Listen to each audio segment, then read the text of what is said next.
مرحبا، وكيف الحال؟ هل بتعاني من التعب وبتعاني من الخوف والهلع والاكتئاب؟ هل فقدت الرغبة بالقدرة على انك تقوم من سريرك وتنهض بنشاط وصرت تحس انه انت بتثاقل بتروح على دوامك؟ فقدت الاهتمام بكل من حولك وحاسس انه انت من امنيات حياتك انك تحط راسك وتنام بعمق زي زمان؟ متى آخر مرة نسيت فيها أمعائك والنفخة الموجودة فيها والإمساك اللي مخلي ذهابك للحمام عبارة عن معجزة أو إشي مستحيل؟ ركزي معي، لأنه 75% من العب والاستبيان اليوم بيعانوا من الاكتئاب. خلينا نجاوب مع بعض، هل أنت أو أنت بتعاني من الاكتئاب؟ حيلوموكي إنك بتدلعي، وحيلوموك إنك بتحاول إنك تجذب الانتباه بإنك بتنعزل عن الناس، حيلوموك انك بتبالغ وانه انت عمالك بتترك المهم وعمالك بتهتم بنفسك وعمالك حامل السلم بالعرض. البعض حيختزل كل مشاكل الكرة الأرضية وكل مشاكلك انت بانك بعيد عن الدين او انك ما بتصلي او البعد عن الله. البعض الثاني حيحكي لك انه انت عمالك بتتوهم وانه ما في اشي اسمه اكتئاب، بس انت والله تحرك وبتنحل مشاكلك. بحلقتنا لليوم حنشوف ليش 70% من العب والاستبيانات ما عمالهم بيهلبسوا، هدول 70% فعلا بيعانوا من اكتئاب. حنتعلم اليوم عن ايش هو الاكتئاب، ايش اعراض الاكتئاب، ايش اسباب الاكتئاب، والاهم من هيك ايش علاج الاكتئاب في المنزل. حطوا ايدكم بايدي، خلينا نجاوب عن الاسئله اللي عادة تسالوها الي. هل ممكن اعالج الاكتئاب وقديش مده علاجه؟ وهل قراءه القران والصلاه كفيله لحالها تعالج الاكتئاب؟ كل هذه الأسئلة المثيرة للجدل حنجاوبها اليوم بحلقتنا. بس الأهم جاوبوني أنتوا على سؤالي اليوم، هل أنت بتعاني من الاكتئاب؟ وهل مرتبط اكتئابك إذا كنت سيدة بفترات من الدورة الشهرية؟ وهل بدأت اكتئابك بعد ما بلشت تاخذ مضادات حيوية وأدوية جديدة على حياتك؟ وهل أنت بتمارس الرياضة؟ اكتب لي إياها في التعليقات، خلينا نشوف ونجاوب على كل هذه الأسئلة تحت التعليقات مع بعض. في بداية حلقتنا اليوم جيب أكيد ورقة وقلم وفنجان قهوة، أكيد سادة. خلينا نحكي في كل التفاصيل. رغم أنه ما في فحوصات مخبرية واضحة ممكن تكشف على مرض الاكتئاب، إلا أنه مرض الاكتئاب من أكثر الأمراض المنتشرة النفسية حول العالم. مرض الاكتئاب بس ممكن يكون بسيط وممكن يكون لمدة فترة زمنية قصيرة، ممكن يكون مزمن مستمر مدى الحياة ولفترة زمنية طويلة. عندما كلنا معرضين للاكتئاب، فما في منا حدا فقد عزيز وغالي أو تعرض لضغوط الحياة في فترة زمنية معينة إلا وحس حاله محبط مكتئب، والحمد لله على خروجه منها سالما غالما. لأنه زيادة الاكتئاب وتحوله للموضوع المزمن ممكن يخلي الشخص المصاب بالاكتئاب يتنازل عن حقه الطبيعي بالحياة ويؤدي ذلك لانتحاره. طبعا كل الجنسين معرضين للإصابة بالاكتئاب، لكن مع الفارق أنه السيدات إصابتهم ضعف إصابة الرجال. إذا بدنا نحكي عن أعراض الاكتئاب، فأعراض الاكتئاب كثيرة ومتعددة، ومشكلتها إنه هاي الأعراض بتغذي الاكتئاب من جديد وبتزيده وبتضخمه، وبالتالي أعراض جديدة بتدخل وبتتضخم. من أعراض الاكتئاب إنه الشخص بصير يشعر بالوحدة، وبيشعر هذا الشخص بفقدان الأمل في الحياة، ما عنده دافع يخليه يشتغل ويحاول يجاهد نحو تحديات الحياة. هذا الشخص بيفقد أساسا ثقته بنفسه، فما بصير عنده أي مبادرة لأي شيء خلاق. الأشخاص اللي عندهم اكتئاب بشكل عام ممكن يفقد الشهية أو يصير عنده رغبة جانحة في الأكل، اللي بيؤدي يا بنزل بالوزن بدون ما يقصد أو بيزيد بالوزن بطريقة مبالغ فيها. زيادة وزنه بتزيد له اكتئابه. أضف إلى ذلك أنه هدول الأشخاص بصير عندهم مشاكل في قلة النوم، دائما مرهق لأنه ما بينام بسبب الاكتئاب. بكل بساطة بطل يقدر يكون نشيط في النهار، فبتصير مرهق، وهذا الإرهاق بيزيد اكتئابه. هدول الأشخاص بحسوا حالهم عم يختيروا قبل أوانهم، لأنه الأشياء اللي كانت تبسطهم زمان بطلت موجودة، فقد الضحكة هذه اللي كانوا نضحكها وإحنا أطفال. الأشخاص اللي عندهم اكتئاب إذا كانوا رجال بيفقدوا الرغبة الجنسية، وإذا كانوا سيدات مشاعرهم بتصير سيئة وملخبطة، وهدول الأشخاص يصير مشاكل متعددة ما بينهم بين شريكهم في حياتهم. وإذا تزامن وجود الاكتئاب من مشاكل في البطن والأمعاء والبكتيريا، فالاكتئاب بيزيد عند هذا الشخص وبصير في عنده اضطراب في عضلة القلب وتسارع في عضلة القلب، بصير عنده مشاكل من الخوف والهلع الشديد، بالإضافة إنه هدول الأشخاص بتزيد نزعتهم بالانتحارية وقدرتهم على إنهاء حياتهم بأنفسهم. أما إذا بدنا نتحدث عن أسباب الاكتئاب، فأسباب الاكتئاب كثيرة ومتعددة، لكن أسباب الاكتئاب كلها بتصب في خندق 3 هرمونات ونواقل عصبية أساسية ضرورية لجهازك العصبي والجهاز العصبي المركزي. هذه الهرمونات هي هرمونات السعادة، واللي هي بكل بساطة هرمون السيروتونين، هرمون الدوبامين، وهرمون الجابا. هاي النواقل العصبية بيتم تصنيعها في الدماغ والقولون من خلال البكتيريا. أول هذه الهرمونات هي السيروتونين، والسيروتونين هو هرمون السعادة اللي بيعطيك هرمون المكافأة. يعني لما بتاكل إشي زاكي بيرتفع عندك السيروتونين، لما بتعمل رياضة بيرتفع عندك السيروتونين، لما البكتيريا في قولونك تكون مبسوطة بيرتفع السيروتونين. ترى 90% من 80 ل 90% من مخزونك من السيروتونين في جهازك العصبي وفي جسمك بينصنع في البكتيريا النافعة الموجودة في أمعائك وتحديدا في قولونك. فإذا أنت أمعائك سيئة سعادتك بتكون مضمونة. السيروتونين هو اللي بيصنع هرمون النوم اللي هو الميلاتونين، فإذا أنت عندك نقص في السيروتونين فما تتوقع تنام كويس. أما إذا بدنا نحكي عن الدوبامين، هو هرمون السعادة الأقوى. هرمون الدوبامين مسؤول عن معالجة موضوع التوتر، لأنه هرمون الدوبامين لما يكون موجود عندك في الجهاز في جسمك هو المادة الخام لصناعة الأدرينالين اللي بيساعدك على التغلب على الإجهادات والهرب من أعدائك ومفترسيك. إذا بدنا نحكي عن الدور الثاني للدوبامين، هو اللي بيعطي الإنسان هذا الشعور بالإيجو، بالفخر، بشعور الثقة بالنفس، هو الدوبامين. هذا لما حدا يشجعك بيرتفع عندك الدوبامين. إذا بدنا نحكي عن هرمون الجابا، هرمون الجابا هو الهرمون المضاد للصرع. هذا الهرمون بكل بساطة بيعمل على إيقاف السيال العصبي في الجهاز العصبي المركزي، فبمنع زيادة التوتر في الجهاز العصبي المركزي، فهو بيهدي الأعصاب، ونقصه بيعمل مشاكل زيادة الانفعالات اللي بتصير عند الناس. أما السبب الأول للاكتئاب ونقص هرمونات السعادة هو نقص التعرض لأشعة الشمس ونقص الفيتامين د. كلما نلاحظ أنه الاكتئاب بيزيد في فترات الشتاء بكل بساطة لقلة الإشعاع الشمسي ونقص الفيتامين د عند الناس اللي بيزيد في فصل الشتاء. الفيتامين د مسؤول عن عملية تصنيع هرمونات السعادة، فالسيروتونين حتى يتصنع من الحمض الأميني تريبتوفان بيحتاج الفيتامين د. الحمض الأميني الثيروسين اللي بيصنع الدوبامين بيحتاج الفيتامين دي لعملية مساعدته للتحويل. أضف إلى ذلك أنه حتى السيد الحامل اللي بتحبط بعد الولادة ربطوا أنه سبب من أسباب الإحباط أو اكتئاب ما بعد الولادة هو نقص مخزون الفيتامين د اللي بقل أثناء عملية الحمل. أما السبب الثاني للاكتئاب ونقص هرمونات السعادة بكل بساطة هو تلف الأمعاء والجهاز الهضمي ونقص البكتيريا النافعة وتكاثر البكتيريا الضارة.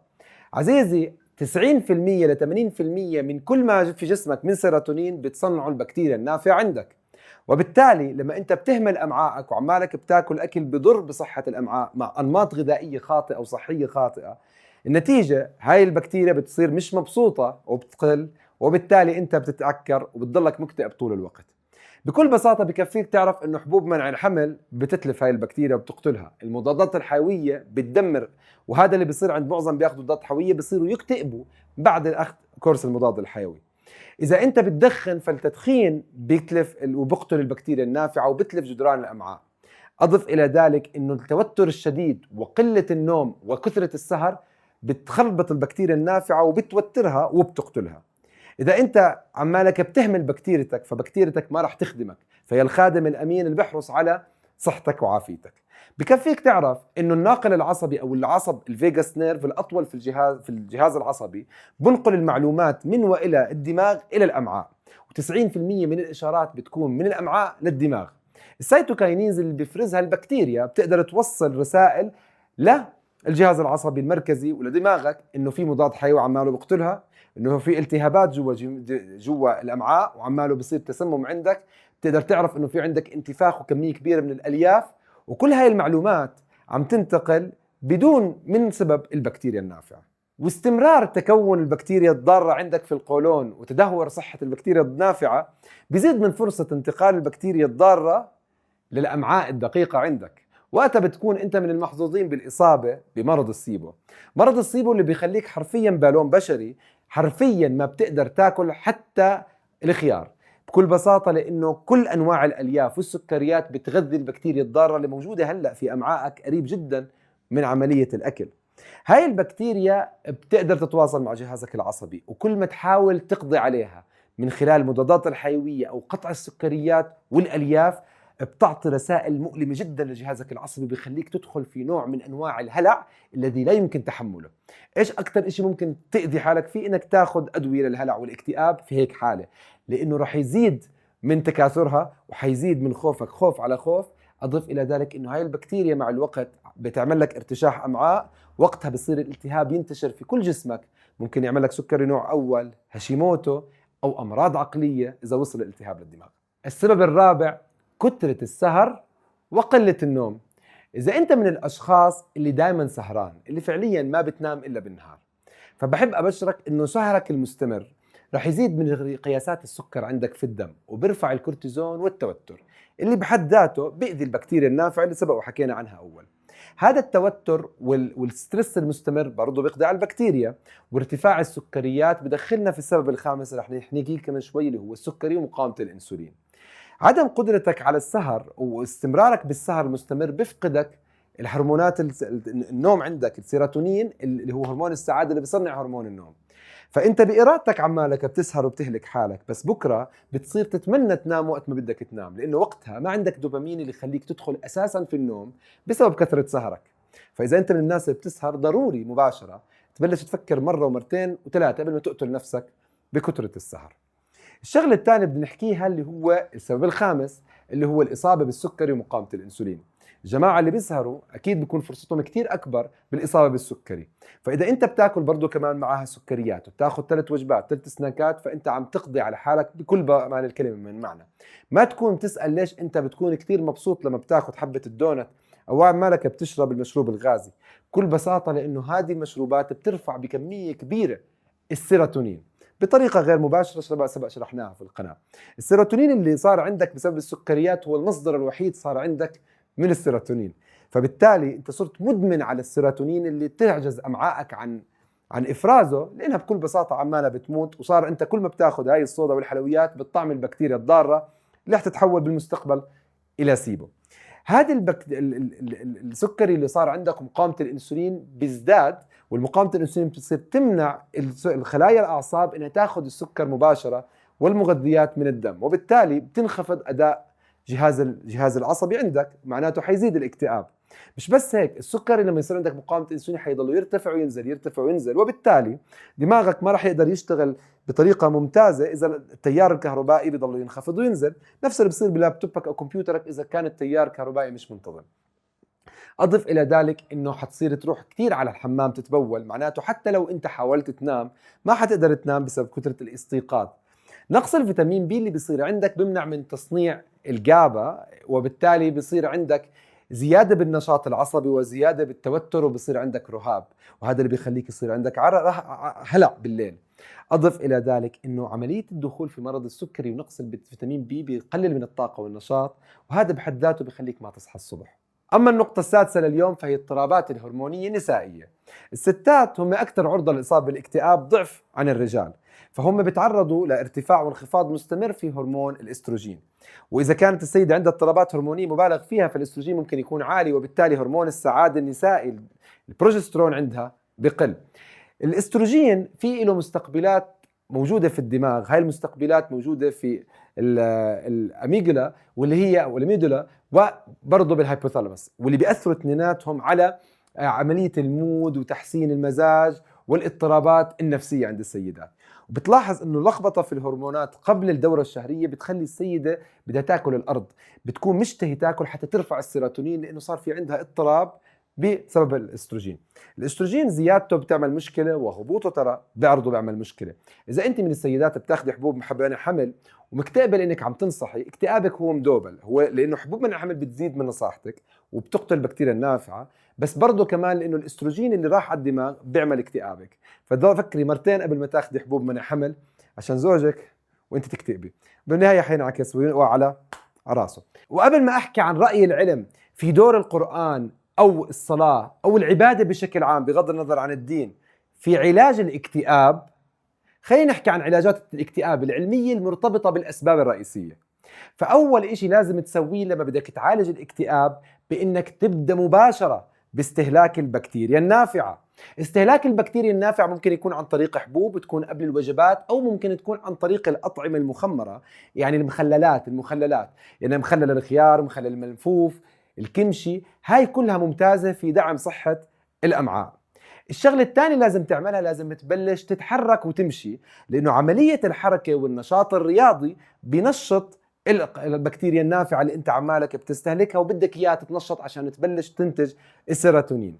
فافرازات السيروتونين بتزيد لما بتعمل الرياضة بسبب النشاط، البكتيريا اللي بتتنشط مع نشاط حركتك. الشغلة الثانية لازم تعملها انه لازم تنوع في كم من انواع اكلك، لازم تنوع اليافك، يعني ما بصير تاخذ نوع معين من الورقيات او نوع معين من الخضار، نوع كل انواع الخضار الموجوده، وبالتالي بتنوع انواع الالياف، فبتنوع انواع البكتيريا النافعه الموجوده عندك في القولون وانت عمالك بتغذيها اول باول.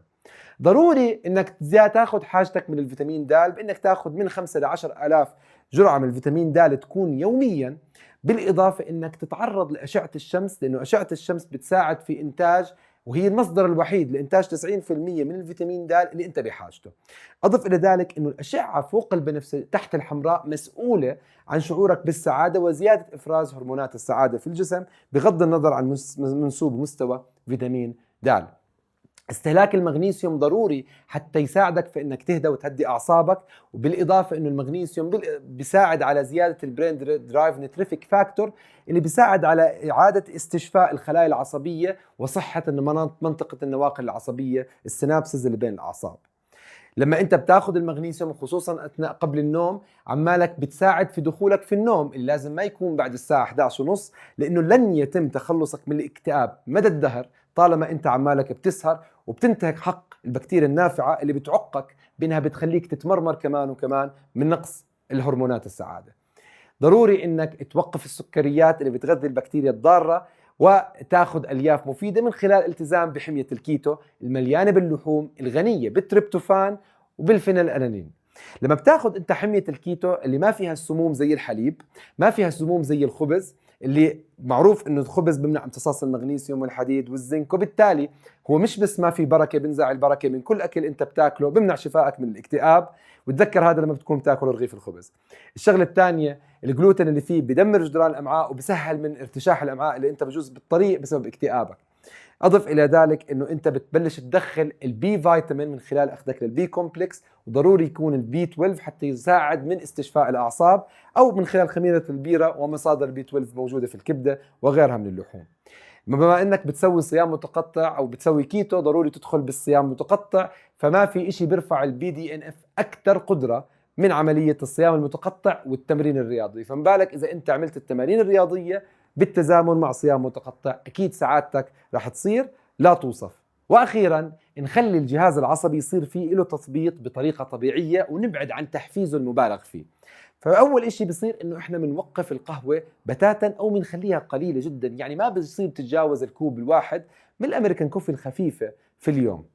واحضروا حلقه القهوه حتى تشوفوا الريكومنديشن، لازم تكون ماخذ نصها عن اللي انا حكيتها في حلقه القهوه. الشغله الثانيه انه خذوا الشوكولاته والتمر، التمر والشوكولاته بحسنوا الهرمونات النسائيه، و40% من السيدات اللي عندهم تكيس عندهم اكتئاب، فعليكم بالشوكولاته 90% 85%، والتمر اللي هم بحسنوا الهرمونات وبيزيدوا السعاده، وغنيين برضه بالزنك اللي بحسن الهرمونات ان كان عند الرجال او النساء. اضف الى ذلك انه منوقف استهلاك الادويه تبعت الاكتئاب. طبعا ايقاف دواء الاكتئاب ما بكون لحالك، بكون من خلال استشاره طبيبك اللي هو بحدد لك الوقت الزمني لايقافه، حتى ما يصير عندك اعراض انسحابيه تزيد من اكتئابك اللي تقضي على حياتك. فانت ضروري انك يكون ايقاف دواء الاكتئاب عشان ما يزيد من مشاكل البكتيريا النافعه بالمستقبل، ويكون من خلال طبيبك. اخيرا، في مكملات بطبيعتها بتقلل من التوتر زي الاشواغندا، ممتازه جدا في تقليل التوتر. اذا انت بدك تاخذ التريبتوفان والثايروسين، التريبتوفان هو عباره عن حمض اميني اساسي لا يمكن لجسمك يصنعه، موجود في اللحوم، او انك ممكن تاخذه من خلال مكمل التريبتوفان، ويا ريت لو كان معاه مكمل اللي هو الثايروسين، وبرضه هو يعتبر حمض اميني اساسي جسمك ما بيقدر يصنعه الا اذا اكلت مصادر غنيه بالفينيلالانين. على كل هاي التوصيات اذا عملتها بتكون حريص على، حتلاقي نتائج ايجابيه، حيقل فيها اكتئابك ويزيد فيها سعادتك. هلا المده الزمنيه اللي بيسالوني قديش فتره الاستشفاء من الاكتئاب تعتمد على سبب المشكله اساسا. فاي مشكلتك سيبو ما بيتم الشفاء الا بس تنحل مشكله السيبو، وممكن تحتاج تاخذ مضاد حيويه باستشاره طبيبك بالاضافه لبروتوكول السيبو اللي سبق شرحته انا في القناه. اما اذا كانت المشكله مرتبطه بتوتر فتبلش بانك تخفف التوتر وتعمل رياضه وتحسن عمليه النوم. وهون بنوصل لسؤال الحلقه: كيف انا ممكن استفيد من الصلاه والقران في علاج الاكتئاب؟ وهل هذا ممكن؟ وهل فعلا سبب الاكتئاب البعد عن الله؟ اول اشي التقرب لله. بطبيعه الانسان بحب دائما يكون في اشي اكبر منه يلقي عليه همومه، وهو رب العباد. هلا لما انت عمالك بتدخل في الاكتئاب بسبب الاسباب اللي سبق ذكرناها، جزء منها التوتر. هلا اذا كان انت جسمك متوتر وبلشت انت تروح تصلي وتروح على العباده، عمليه العباده بغض النظر عن الدين انت فعليا تختلف فيها بينك وبين ربك، وعمالك بهذه العباده بتبعد عن كل إشي في هاي الدنيا ممكن يوترك. فبالتالي اكيد حسب الدراسات اللي صارت في الغرب على عمليه الصلاه بشكل عام، وجدوا انه الناس خلال سنه كامله انخفض انهم مؤشر التوتر والاكتئاب عند هدول الناس لتقريبا الربع. فأكيد استخدام القرآن واستخدام الصلاة والتقرب إلى الله هي من مكملات العلاج. هي لازم تكون ما دائما موجودة عند الإنسان بينه وبين ربه، وبتساعد الإنسان في تخطي كل الصعاب الموجودة في حياته، فما بالك الاكتئاب. لكن إذا ما عالج أساس المشكلة اللي سبق شرحناه في بداية الحلقة، كل الصلاة والتقرب إلى الله ما بتعالجك إلا بإرادة رب العباد وبمعجزة إلهية. بنهاية حلقتنا اليوم اكتب لي بالتعليقات: هل أنت بتعاني بالاكتئاب؟ وهل أنت صار لك فترة طويلة عم بتحاول تعالج الاكتئاب بطرق خاطئة؟ وإيش هاي الطرق الخاطئة اللي أنت عمالك بتعالج فيها الاكتئاب؟ اكتب لي. إذا أنت سيدة، متى إجاك الاكتئاب؟ هل بيجيكي بفترة ما بعد الحمل ولا كل دورة بتيجيكي؟ كل هذا وأكثر اكتبوا لي في التعليقات، خلينا نتناقش فيها مع بعض ببيئة علمية سليمة. كل ما في الحلقة من معلومات ومصادر أكيد موجودة في المقال المثبتة بالتعليقات، موجودة بصندوق الوصف. وإذا بدكم معلومات، إذا شفتوا المعلومات بالحلقة مفيدة أكيد لا تبخلوا على غيركم بالشير في نشر المعلومة. أكيد خير وزكاة العلم نشره، ونشرك لهذا الفيديو حينقذ 70% من الخلق اللي دائما مكتئبين. أضف إلى ذلك أنه إذا بدك تفيد حالك ما تبخل على حالك بأنك تنضم للقناة وتكبس إشارة الجرس، وعملنا لايك حتى نحن بتشجيعك بنستمر. وبدعوكم تنضموا لعلمنا الرائع بالفيسبوك عالم سمارة كيتو اند فاستنج بلانت. وإذا بدكم معلومات إضافية حتى أنت تقلل من مشاكل القولون والنفخة الموجودة في قولونك، وبالتالي تنقذ فيها البكتيريا النافعة اللي عندك، أحط لك حلقة هون عم تحكي عن التخلص من الغازات والنفخة، وحلقة هون عن السيبو. احضروها واستمتعوا، وأكيد جيبوا ورقة وقلم وأنتم بتحضروها. بأمان الله، مع السلامة، باي.